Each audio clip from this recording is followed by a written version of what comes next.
Hello and welcome to Take It to School with Dr. Tom Prichard. I'm your host, JP John Paz. With me, of course, the star of the show, former WWE World Tag Team Champion, one of the greatest trainers ever in the history of the business, the Doctor of Desire, Dr. Tom Prichard. Dr. Tom, how you doing today, sir?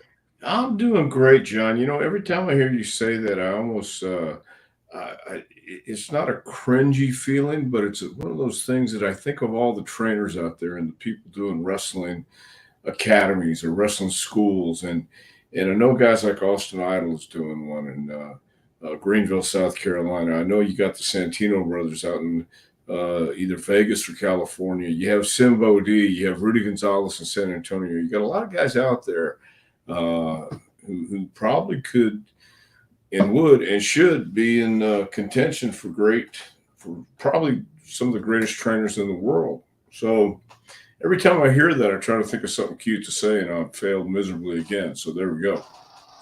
You know, I was just talking to EC3 today, the NWA National Heavyweight Champion. He mentioned he's got a cooperative, aka a school, in Yeah. Cleveland, but he put you over big time. He said without you, he didn't know if he would even be still in the business today and have a school like that. Well, that's awful nice of him to say, but I think he'd be well still in the business today, and just he's doing great. So as a national champion, I think he's doing a great job.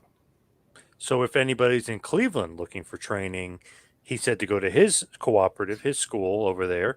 But if they're in the Tennessee or Knoxville area, he highly recommended your school. Well, again, I thank you very much, but I concur. If you're in Cleveland, check out EC3. I went to a seminar, and by the way, hello, Jason. Hello, Not Jason. ignoring anybody tonight, Yeah. Yep. but Hello, and Ibsen. Ibsen, yes. I went to a seminar that EC3 just did in La Follette, Tennessee, not too long ago, and Whoa. yeah, I checked it out. He had a great turnout. He had a lot of great advice to give, great perception of how he sees things, and I think, in my opinion, the mark of a great trainer is somebody who can see the little things and the details, and I think the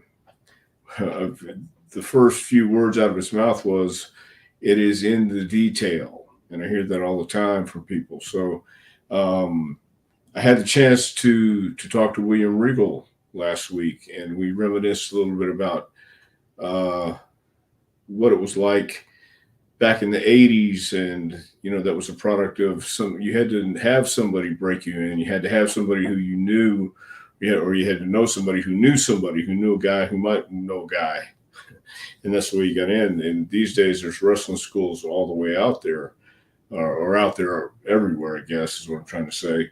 And it's all an opinion. It's all the perception of the coach or the trainer.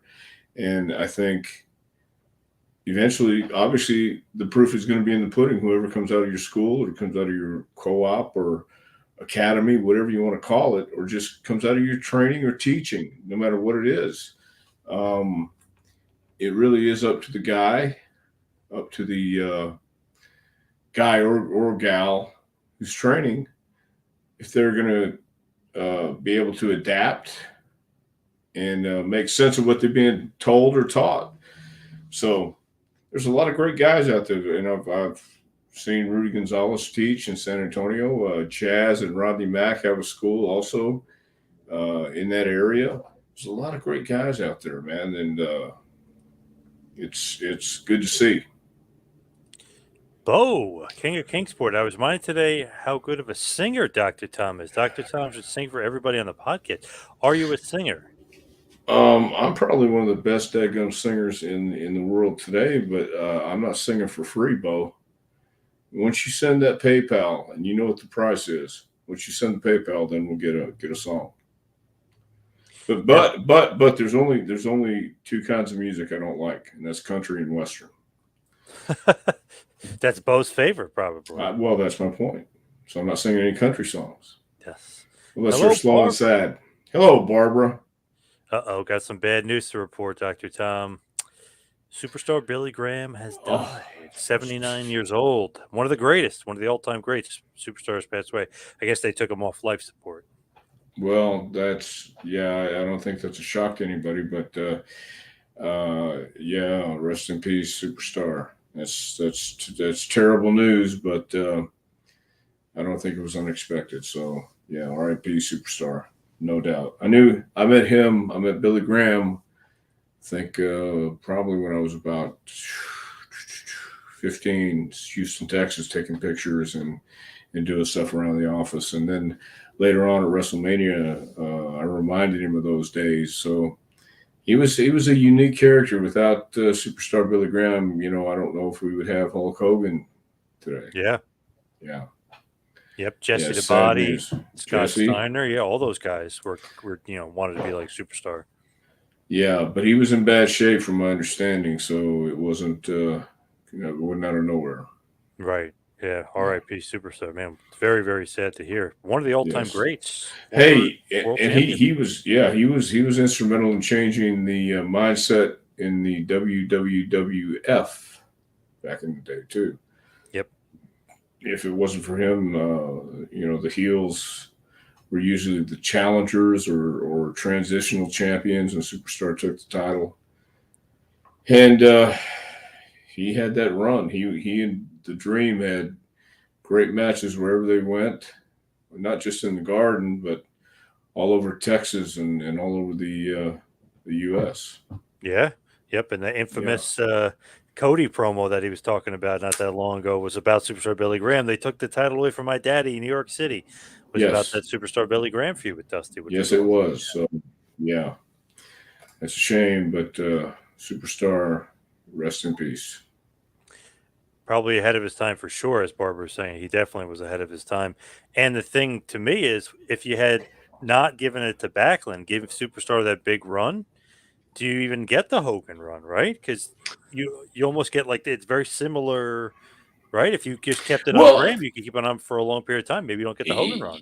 yeah, but Superstar was a heel. Hogan was a babyface. Hogan was Yep, true. that time frame. I mean, I think what Hogan was referring to was the way Superstar looked. He looked like that Greek god. He was at first.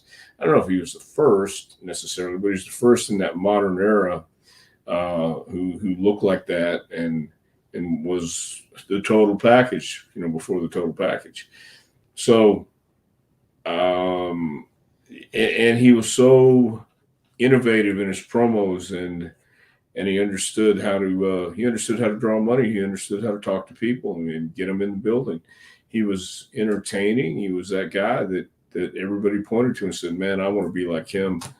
Uh, you know, Again, Ventura, Hogan, a lot of guys during Yep. that era looked at Superstar as the model to pattern yourself after. Hogan to me is a combination of Dusty and Superstar. You know what I mean? Just the look of Superstar and the babyface tendencies of Dusty. Well, growing up in Tampa, and I think anywhere you grew up, especially as a kid, I believe this that the first wrestling you see is the one you fall in love with. Obviously, back in the regional days, and Yep. you can't compare them to today, and you can't compare it to what the business has turned into. But you had guys, and I didn't realize at the time, although I knew it was good wrestling for Texas. All the top guys came through Texas, whether it was Amarillo or Houston. That was just part of the natural progression.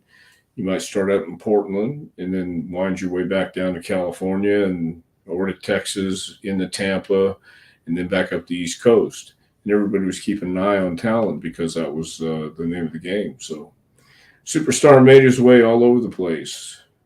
So he's certainly left his mark. Ibsen wants to know if you ever made it to your school. I'm going to guess not because he didn't travel too much. No, but at WrestleMania, when was he inducted? When was Superstar inducted? 2004 was the Hall of Fame he was inducted. Yeah, Okay, WrestleMania okay. 20. Well, we became um, renewed friends back then, and had to make sure he got to the hospital. He wasn't feeling good then too, and we wanted to make sure that he went and he was going to make it to the Hall of Fame induction. But he never made it to the school. Barbara wants to know, did anyone have a body like Superstar in the 70s, bigger arms than Arnold Schwarzenegger? Earl Maynard had some pretty good arms. Tony Atlas when he came up, that was the '80s, obviously, but there were some guys, and it was after Superstar. But in the '70s, you had the guys like Earl Maynard, Rocky Johnson, um, who looked similar, but Superstar had that charisma. He had that flash. He had that color. He had everything you'd look for in a superstar.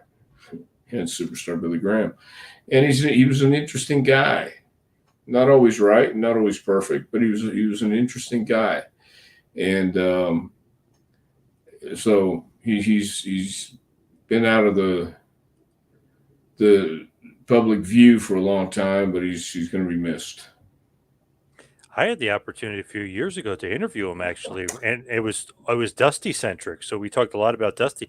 Man, he was talking about that feud. It's just awesome stuff. Going back and looking at it, Well, I bloody as think hell. Some of those matches too. yes. Didn't he say that Dream was one of his favorite opponents? Yes, he said Yeah. probably his favorite. Yeah. Yes. Yep. Yes. Yeah. And I remember Ivan Putski saying Superstar Billy Graham was his favorite opponent. So, Yes. um, just some guys you get in the ring with and you mesh, and Superstar knew how to work Dream style, and it was similar because they were both. I don't think that either one of them would be mistaken for a Kurt Angle or a great amateur wrestler, but they were Right. great performers. They were great money drawing characters. It was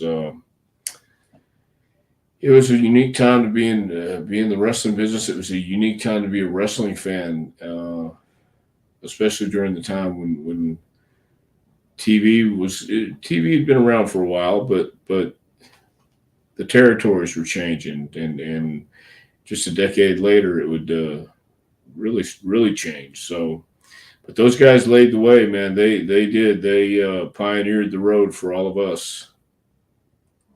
Tony's saying, I swear, Hogan and Flair are going to outlive us all. Well, I don't doubt it. I mean, how old Superstar you said was 79? 79. Yep. Okay, well, Flair is like 74, Yep. and Hogan's going to be 70. Hogan's going to be 70. So uh, none of us want to see our heroes get old, but at the same time, it happens to all of us. So every time I see a picture of Flair from the '80s, I go back to that time. I've been watching some stuff on the Who. Roger Wow. Daltrey, Pete Townsend, and Keith Yep. Moon, John Entwistle. And I'm watching these guys from back in the '70s and watching how the concerts were and how the performances were and what these guys did. And then I watched the Super Bowl when the Who hosted the halftime Super Bowl, did Bob O'Reilly. And just the evolution. Everybody gets old. Roger Daltrey still rocked, and Pete Townsend rocked, not as hard as he did in the '70s, but it's the same thing. That time, the 1970s, there's no way you could reproduce that, and the concerts and the wrestling and the ambiance, the mystique. And I use this word a lot, but I think it fits here. The gravitas those guys had when they came in the ring, even though there was the hokiest stuff going on even back then, people got into it because it was a great performance. It was a great wrestling match, and those guys didn't treat it as anything else. They were living it, and you could feel it. So. Hey, Jason went to the same high school as Superstar. Of course, he says he attended many, many years later, but that's pretty Ah, cool. Same high school. yeah, yeah. Well, was that Paradise Valley, Jason?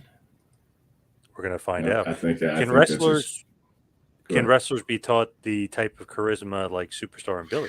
I think I you mean, either they're just have it. Yeah, I think you either have it or you don't. You might be able to mimic it, and you might be able to, but you have to. And I think once you're able to do that, you had it all along. Is my point. You have to have it inside you. You have to know and have to have those performer genes, performer's ego. It's got to be there with you. You might be able to find it and copy it, um, and fake it till you make it type thing. But charisma's okay, Phoenix, perfect. Charisma's one of those things you either, in my belief, you either have or you don't. You know, you either have stage fright or you don't. I was watching some. I went down a rabbit hole uh, all this week after watching class or after teaching class. Excuse me.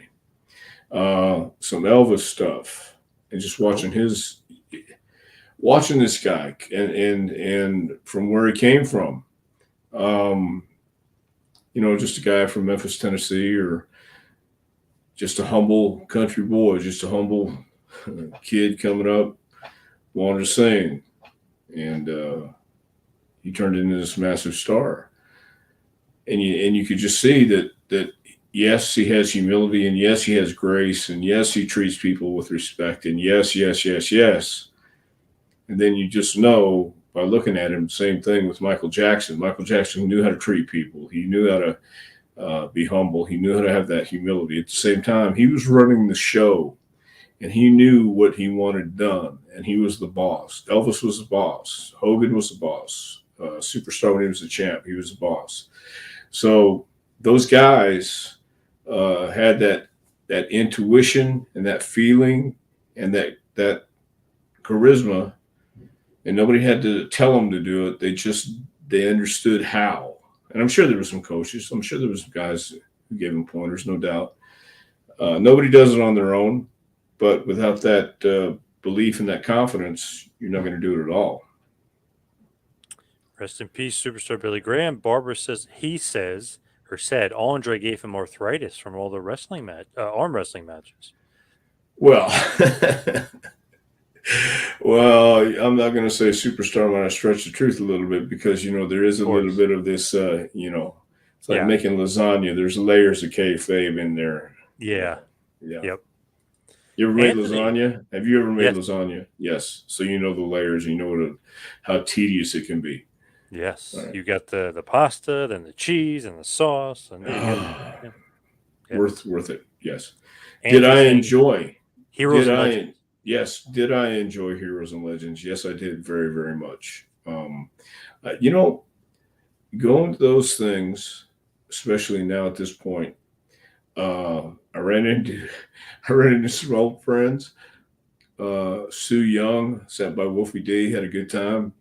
I'm doing Wolfie's podcast tomorrow morning at 9. By the way, Oh, Wolfie. Nice. yeah, Love Wolfie. Yeah, he's the Wolfie man. D. Yep. Yeah, and we had a great time.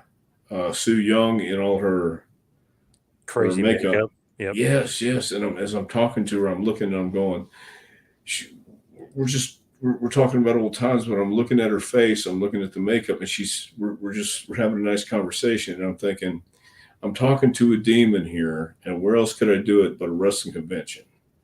And it's a normal thing, and Yes. it's so cool to have that still go on with people like her who go to that extreme uh, to go ahead and put the makeup on and be Sue Young and be what everybody wants her to be. That's what it's for. And I talked to a lot of nice people there. It really was a lot of fun. It was really cool. Jason Maples did a great job. Where are we here? Scorch says Michelle Billington, Dynamite Kid's ex-wife, believes Dynamite Kid belongs in the WWE Hall of Fame with the recent change in ownership. Maybe Tom Billington, aka Dynamite Kid, will be inducted. Well, once again, I think with everything Dynamite did in his life and his career, he certainly belongs in the Hall of Fame. Um, whether he'll get there or not is up to the powers that be. But yeah, hopefully he will. MH, I love you, Billy. Billy, you will be missed. Barbara is saying Dick the Bruiser said superstar Billy Graham was bald because he ripped all the blonde hair out of his head. Yeah, well, I would see Dick the Bruiser saying that. I can understand Bruiser taking credit for. Bruiser probably took credit for the resurgence too, even though he's nowhere near her. But there you go. Sounds like Yeah, Dick the Bruiser. take credit. Sean says, Dr. Tom, it's been years. All of us here at PWKGW, people who know good wrestling radio, are wishing you all the best. Sean Miller. Sean, thank you very, very much. It's been years. You're right, man. So, and the years keep going too. We can't stop it. Changing gears, changing topics here. Unfortunately, I had to deal with another death, but this was 21 years ago. Actually, just about 21 years ago tomorrow. Davy Boy Smith, the British Bulldog. Speaking of Dynamite Kid, his tag team partner, former tag team champion with him of the British Bulldogs, just became the British Bulldog, of course. But Davy Right. Boy Smith passed away. Crazy, 21 years ago. My God. 21 years, it doesn't really seem that long. Uh, but I will say this Davey was an interesting guy. Being around Dynamite for all that time, I think certainly influenced him Rubbed off. and, yeah, rubbed off on him. And I never had any problems with Davey, never had a cross word with him at all. We went to the gym a couple times with him, and everything was cool. But I've seen Davey do some crazy stuff. And one time on a tour in Germany, we've talked about the hair shaving in the bar before, but you remember Metrex? Oh, yeah. Of course. Well, it used to come in pouches. You Hmm. just tear it up. Okay. Well, we were on the bus, and the guy who I guess ran the tour had fallen asleep, and Davey had, I don't know how many pouches of Metrix, but just kept pouring them on him. Yeah, like a mountain, and he didn't budge. He didn't budge, and it got to be where he just made a mountain of Metrix. And Gurria finally said, "Davey, enough's enough." I mean, Gurria just sat there watching him do it, Yeah, yeah. but finally he said, "Davey, enough. It's enough." And Davey looked at him and said, "I've cracked." Those German tours sometimes, the European Yeah. tours could be brutal. And but overall, Davey, I think had a good heart. Davey was a strong guy, no doubt. And I had some well, when we were together, I had some fun times with him. Nice. Ibsen says, when was the first time you met him? Was he skinny or was he jacked already? No, he was jacked. I met him when we went to WWF the first time, and he was cool, but he was jacked. He was one of the strongest guys. Ryback's a strong guy, but Davey was pretty damn strong in his own right. One of the strongest guys in the world, I think, at that time, probably. Bulldog was one of the most agile and entertaining powerhouses in sports entertainment. Chicago Bulldog? I think he means that he's Lonnie from Chicago, but Oh, okay. maybe. But yeah, Yeah, I he agree with was. him. He was. Yeah, he was agile. He was entertaining, easy to work with. He was light, easy to work with, and could be dry, humorless, funny type kind of guy. But yeah, I didn't go out too many times with him, but when I was with him, we had a blast. Going overseas, did Davey ever take you around to England to his home, his house? No, no, those tours. I think from what I remember, back then there wasn't a lot of downtime. I mean, it was get on the bus and ride, go to the next town, and we got our food and everything that day, that night. And then we go back to the room and eat, drink, and be merry. And then do it Like all that. again the next day. There wasn't a lot of downtime for touring and stuff or sightseeing. Let me say that back then. Barbara, Davey, amongst others, made some off the cuff remarks when the Shockmaster fell through the wall in WCW. On the air, yeah, I think, yeah. Yes. Well, as rightfully so. I mean, it's live TV. What do you do? What I remember when that happened, I just remember somebody saying, "Oh God," and I thought, "Yeah, oh God, what do you do though? It's live TV." And somebody said, I don't remember who it was that whoever the voice was started laughing as soon as that happened, and he couldn't talk.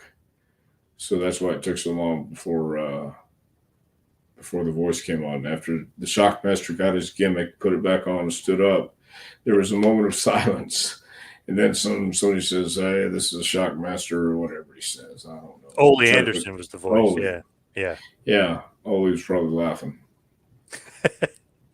Oh Yeah. God. It's funny though. He turned that into a positive, Shockmaster. Though, like they still make dolls, but when they put the doll in the action figure, excuse me, when they put him in the case, he's upside down. So Of like, course. yeah. So at least he's having a good time with it. Yeah. Yeah. It's like Titus O'Neil sliding into the Battle Royal and goes under the ring. I mean, Yeah. they made a T-shirt out of it. Yep. So. Just got to roll with it. Davey would say that Big Van Vader would never wash his clothes and he would not drive with the big man. The worst thing you can do is not take a shower or wash your stuff. So I could see why Davey would say that. Davey didn't want to be around that stinking stuff. Don't blame him. Nobody does. Heard that a few times about Vader. Shawn Michaels complained about Vader as well. Well, then Vader should have got the hint. And well, first of all, he should have got the hint before he got there and washed his stuff and stayed clean because it's a contact sport. Nobody wants to have that funk on you. I don't want to have it on me. It stinks. Rio, he's saying in Dynamite's biography, he mentions his aunt, Davey Boy's mother, was complicit in getting a cease and desist to stop Dynamite from using the British Bulldog gimmick in the UK. Do you know anything about that?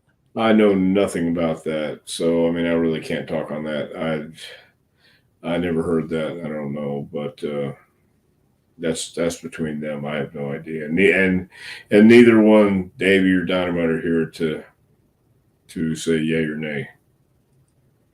Phil saying Dr. Scott Connolly of Metrics fame would have been upset at the Bulldog for pulling that. For wasting it, probably, but that's about it. I mean, Davey, I think the boys were getting it gratis, free. Yes. I think back then. Barbara wants to know, did Davey shave Outback Jack's head and glue his hat while he was passed out? That was before I got there, but there's a possibility.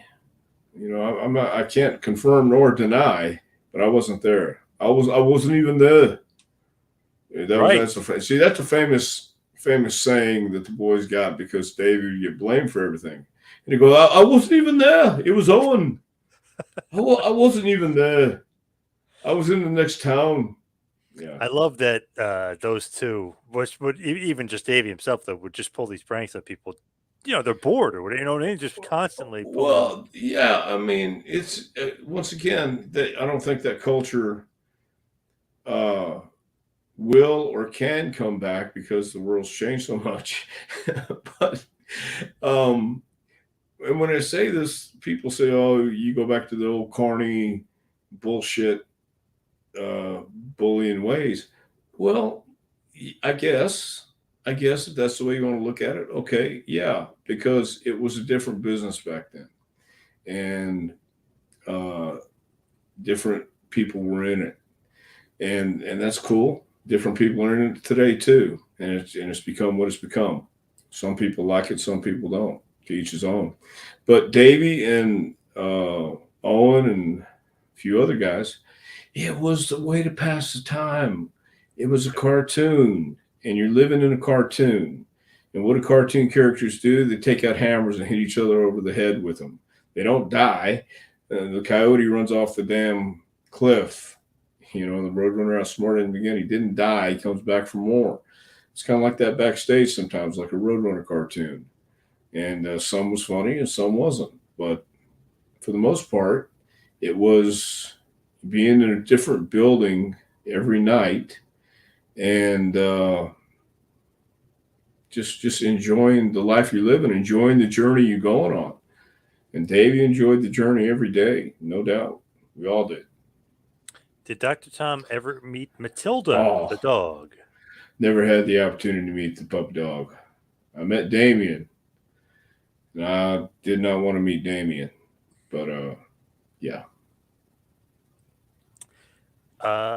Lady Kenzie. I don't know if it's Kenzie Page or not. It says very sad that Superstar Billy Graham passed away. Well, it is sad, but like I said, it wasn't unexpected. He had been in poor health for a long time, but it is sad. I agree. James Weston, who I'm guessing is British, says eat, drink, and fook instead of Yeah. instead of FUCK. I'm just guessing that would be something that Bulldog might have said. Oh, and GB is. Great Britain. Oh, okay, Yeah. okay. Hmm. When you guys went to the gym, how much did he bench press? I think it was 849 pounds. I don't know, man. I think. Probably a Um, lot, Bulldog. well, I mean, he was warming up with 2 1/4. So, I mean, whether he had 4 plates on there or not, I don't quite remember. I just remember picking up weights because back then and even today, I don't always look at the weights. I just look at the size of the dumbbells and say, do I think I can do these today? That's all. If I feel like I can put 2 big plates on the bar, I do it. But it was the same thing back then, man. If we were benching or pressing something like that, we put 2 big plates, 45s, and you see a little plate, maybe a 10 or 5 pounds. So let's just put this on, and don't even look at the weight. You just put it on, see if you can do it. You don't even care about it. Let me take that back. I didn't care about it, and I don't think David cared about it back then. We didn't say, "Boy, we're doing 800 pounds here," which we never did. But a lot of weight's a lot of weight.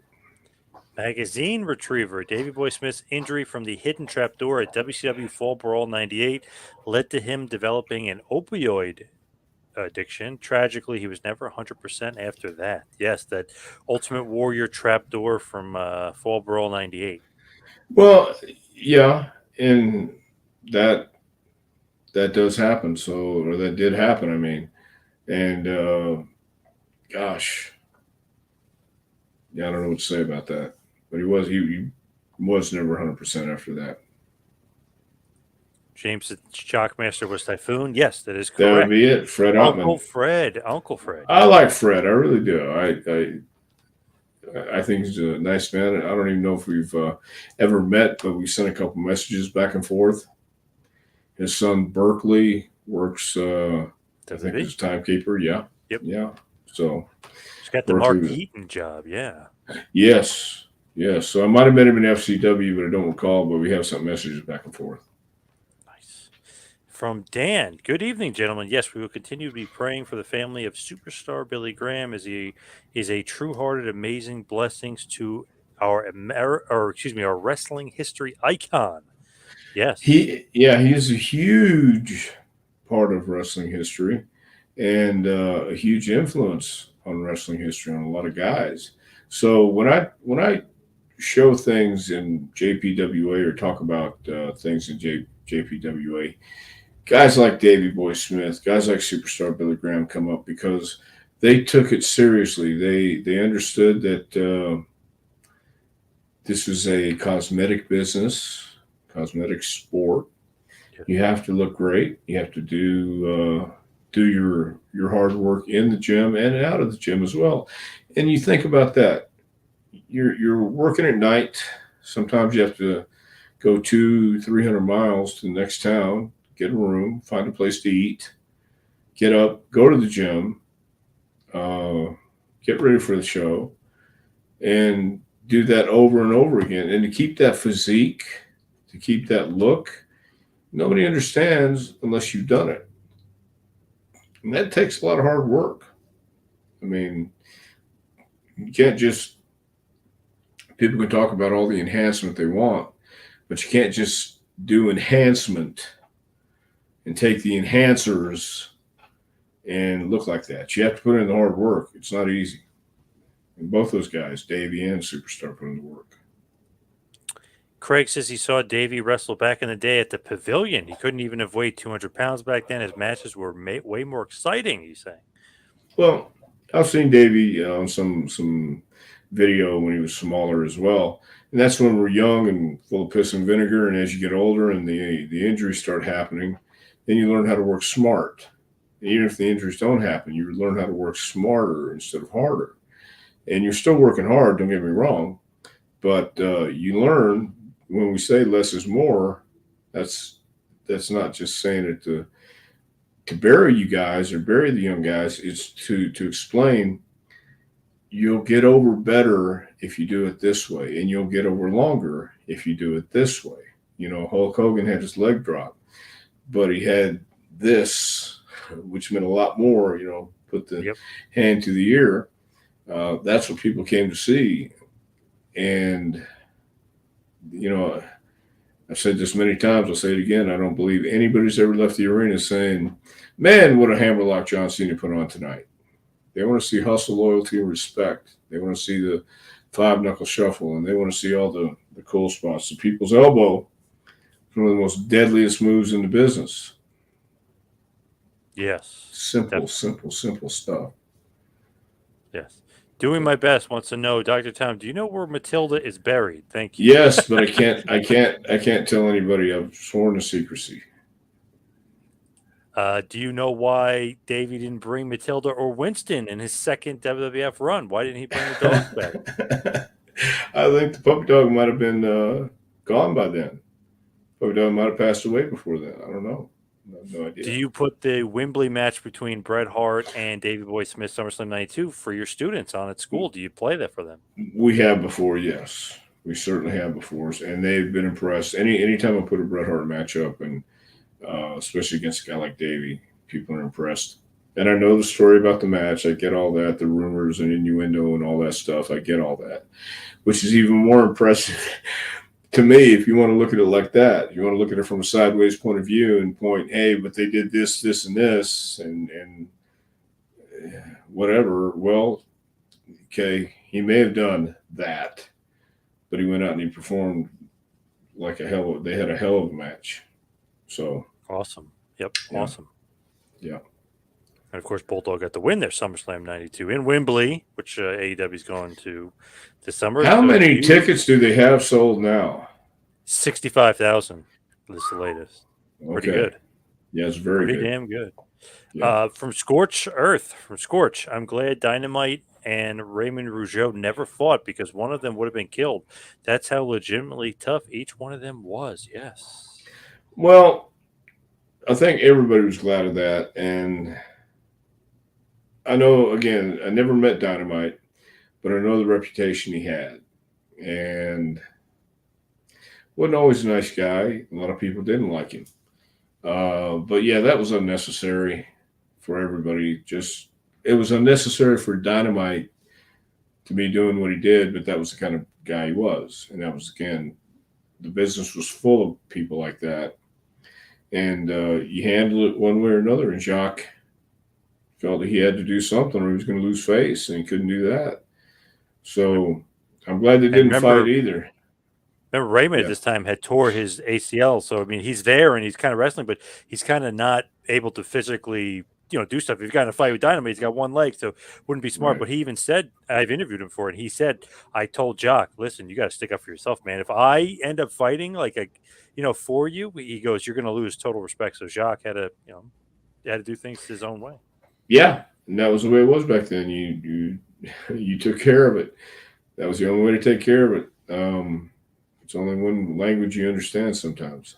So Charles says he'd like to see Harry Smith get a solid run somewhere. He's a great guy. I would love to see Harry Smith get a good solid run somewhere. I really would. Harry, he's got the talent. He Excellent, really does. yes. He's got the size too. Yeah. You know what's interesting? So you've wrestled British Bulldog, and you've obviously a few times. So Royal Rumble '95. There was a Battle Royal soon after that in '95 that you guys were both in together. Then on the Action Zone in April of '95, Luger and Bulldog, aka the Allied Powers, defeated you and Jimmy Del Rey. And then on Monday Night Raw '96, Owen and the Bulldog defeated the Body Donnas. But Right. also, you have wrestled with Harry Smith before, interestingly enough, all the way back in '06. So you've wrestled against Bulldog and teamed with his son. Interesting. Now, was that in Seattle? Where was Harry's? Yes, the Seattle, right? Havoc Haven in Pacific, Washington, which is by Yes. Seattle, I believe. Yes. Yeah. Yeah. That And was. Bo James was on the other team along with Jack Evans. believe it or not. Yeah, yeah, and I think Bo James sabotaged that match. Well, if he's in it, it's probably a sabotage joint. Daggum right. Yeah, yeah. Daggum right. I think there was some skullduggery in that match.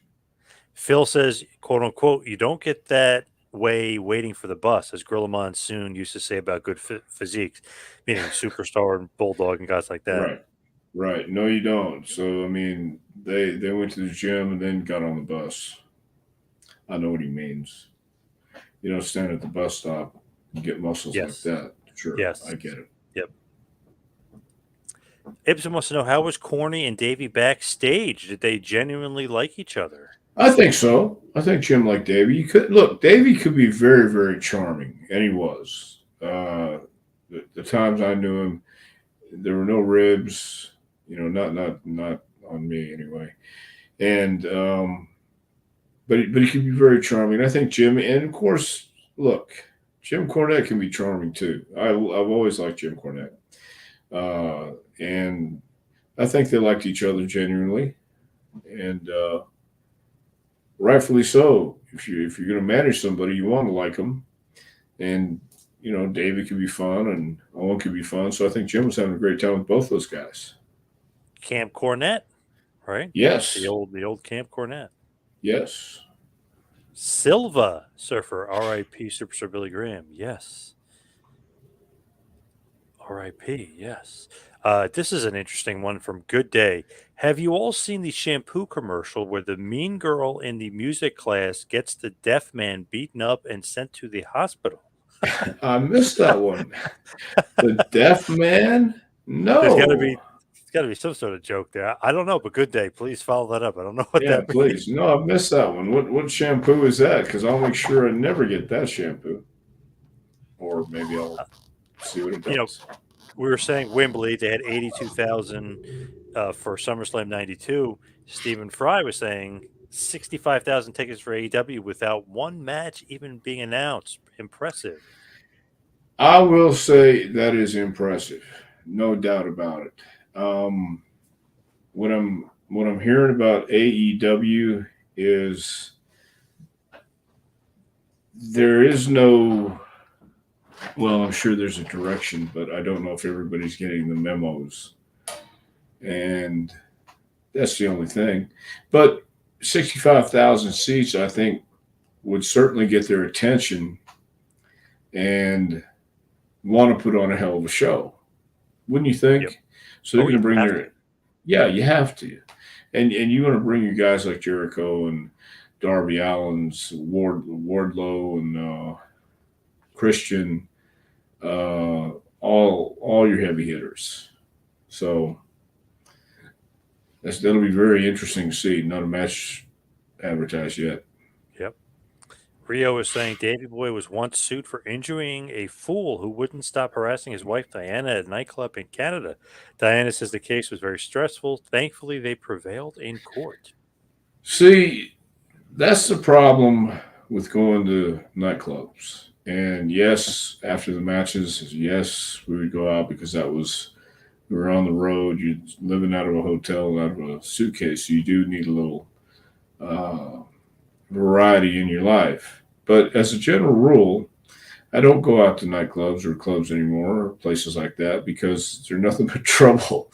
And you're going to have assholes in there hassling people. And why do I want to put myself out in that? It makes no sense. But back then, there have been idiots throughout the ages who just don't understand. No, thank you. Leave me alone. And if they don't understand plain English, well, then you have to give them another language. Davey was very adverse, or very versed, not adverse, but he was very versed in the language of, how about this? Let me punch you in the face and see if you get it. Hmm. Good Day is following up a Thai language commercial for Pantene that is 4 minutes long. Interesting. Well, I have missed that, but that sounds like something I would certainly, if I saw it on the description that forming a commercial and the girl gets a deaf guy beat up, I'd have to watch that. Oh, and R.I.P. superstar Billy Graham. Of course. Steven is saying he has a fair show in July, and he started counting his tickets. Well, how many do you have, Steve? Yeah, do you have 65,000? Is this a Yeah, do big you have fair? 65,000? Yeah, Yeah. is this going to be like Wembley? Let's find out from And Steven. why haven't I been invited? Haven't I been invited to be on that show? Yep, I agree. Just kidding. I don't want to go to the show, Steve. It's a rib. No, Okay. Steve, hook him up. Doing my best, says Dr. Tom. Do you have a favorite gimmick match? Wow.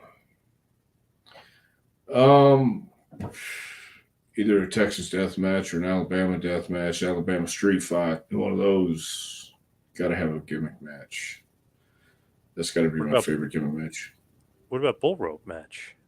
Bull rope match was always good. Indian strap match was always good. For the most part, chain matches were good too. I like the blood and guts. It's another thing for people to get upset about. Blood and guts. Steven, he's back. He says, I have a fair show in July, started counting, and I have at least 7 students from JPWA. Wow. Well, how about that? There you go. So, Magazine is saying supposedly the reason Shawn Michaels got beat up by the Marines in Syracuse is because Davey wouldn't help him due to the pending litigation from the nightclub incident. Interesting. well, I don't know if that's the case either because only those guys know for sure. And only those guys know if it was 4, 14, or 44, or even just 1. Only they know for sure. I mean, there's always going to be questions about that night. So, yeah, but whatever happened, happened. And, yeah, for whatever Davey's reasons were, but I don't think that's it. Mitch is saying, wasn't Davey with Michaels? Yes. Yes, he Supposedly was. so. Yeah. Yep.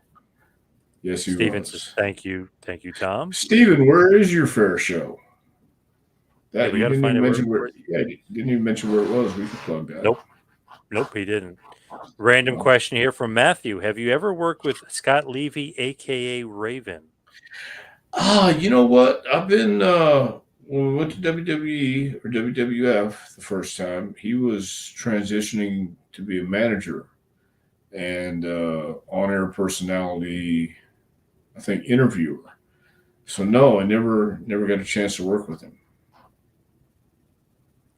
Steven's back. Jefferson City, Tennessee. All right then. So you have a fair show and we can plug that. I don't know if anybody from Jefferson City is listening, but if you are, why don't you hit a message up right there in the or hit a comment up in the message section right there. Let us know you're from Jefferson. Charles here has a great gimmick match, maybe the greatest gimmick match of all time, and I forgot about this one. Judy Bagwell on a pole match. Remember that one in WCW? Yes, I do, but I don't think Judy's with us anymore. So, yeah, that would be a tremendous. Yeah, that was probably. Technically speaking, it was a forklift, though. It was Judy Bagwell on a forklift match. But yes, Yeah, semantics. Yeah, what are we arguing over? Judy was up high. You had to go get her and bring her down, right? Yeah. Yep. Well, Barber's got a good one. The old Weasel suit matches like Bobby the Brain Heenan had. Yeah. Nice. I like that one too. I liked when Paul Bosch used to have do an angle with a manager, or he did an angle with a Great Malenko in Houston, and Paul would have a gimmick match that says, if he could last 10 minutes with Malenko, he won the match. So, anyway. You got distracted by Bruce right there. All right. How did you know? Yeah. Anyway. Ibsen says, hope you make the WWE Hall of Fame next year in Philly so that me and John can cheer you on. Hey, Ibsen, that's a nice thought, but don't hold your breath. Yeah. It's a good deal. Ray says, your time in Southwest Championship Wrestling. I guess that's what Oh, Ray enjoyed the most.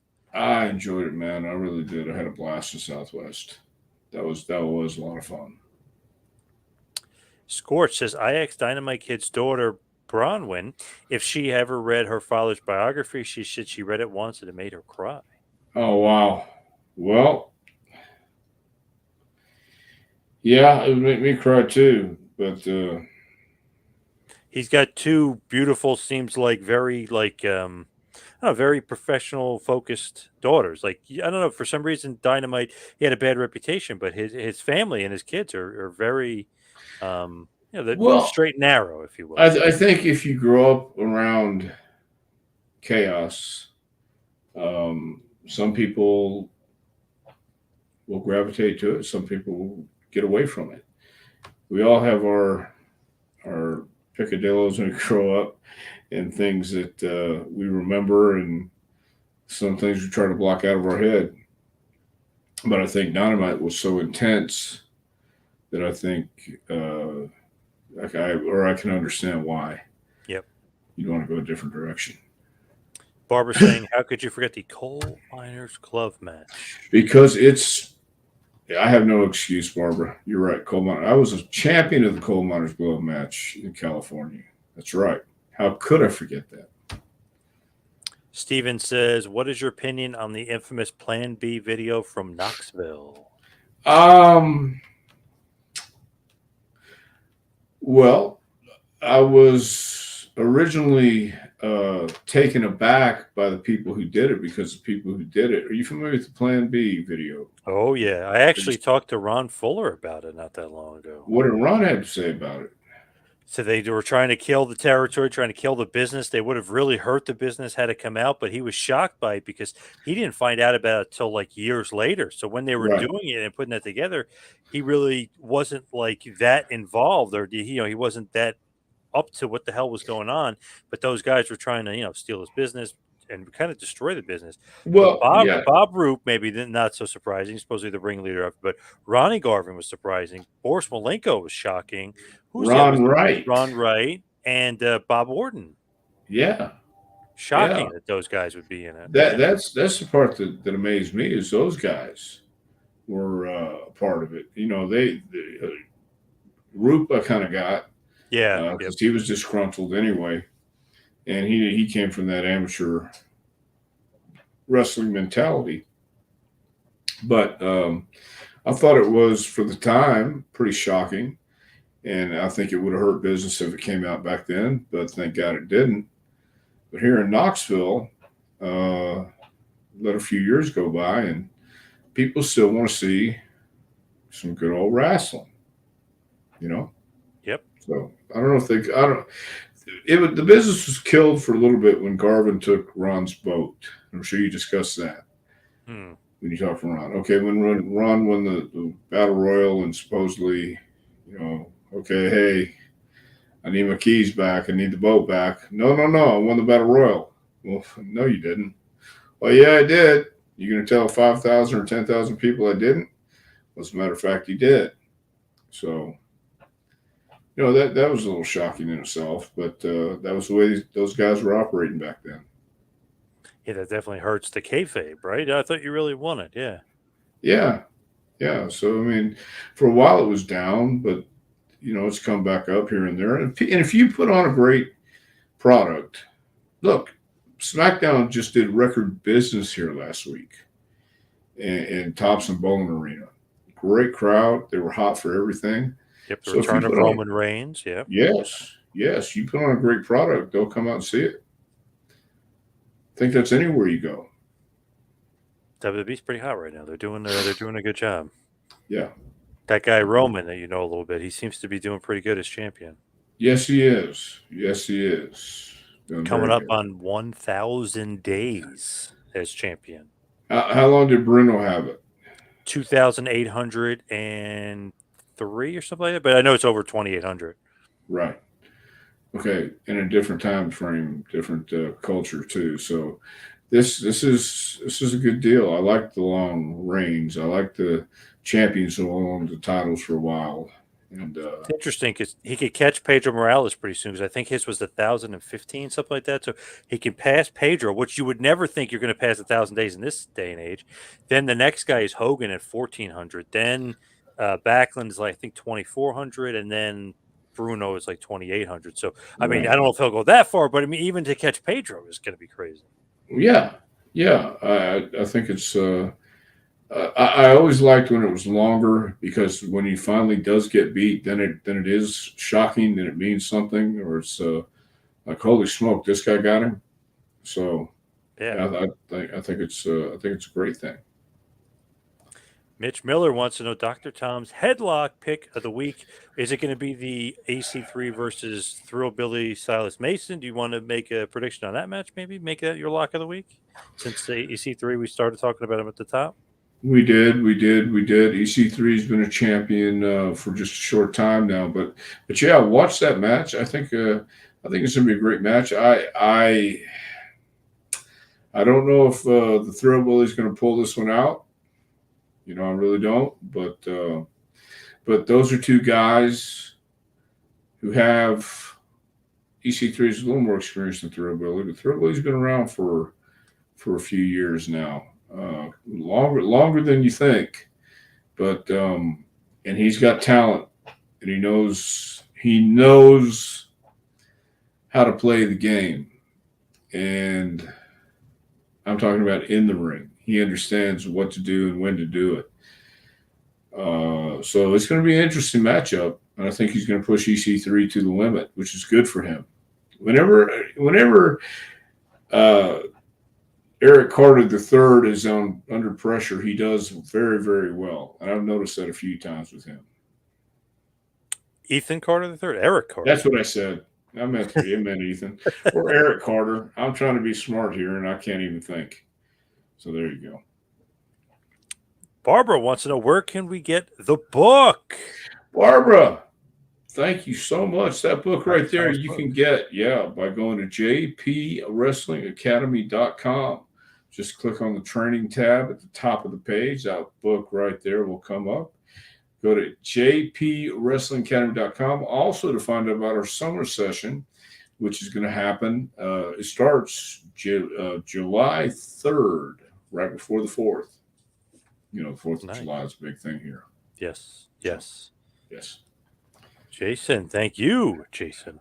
You can follow me on Twitter and Instagram at 2Man Power Trip. Check out the website, tmptempire.com. You can follow Dr. Tom on Twitter at Dr. Tom Prichard. Dr. Tom, what else you got going on in this crazy? I'm working on something very, very special, trying to get a very special guest on this show and see what I can do about that, see how I can entice him to maybe come on and rekindle the friendship with this guy. And I just wonder if I can talk him into coming on this show and expound on his career. This guy's done a lot of cool stuff. And so that's what's going on, man. JPWA is rolling along. This is our, 6th week. Next week will be the 7th. So these guys have graduation on June 17th.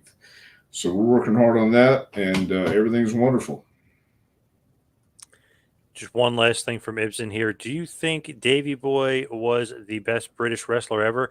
I'll go, to be honest. I love Davey Boy. He's awesome. I got to go Dynamite Kid. Ooh, yeah, Dynamite was pretty damn good, too. But Davey is certainly ranked up there as one of the best. Certainly one of the best ever. I will give him that. All right. Thank you, everybody out there, for listening. We'll be right back here next week for a little Take It to School with Dr. Tom Prichard. We'll see you next week, folks.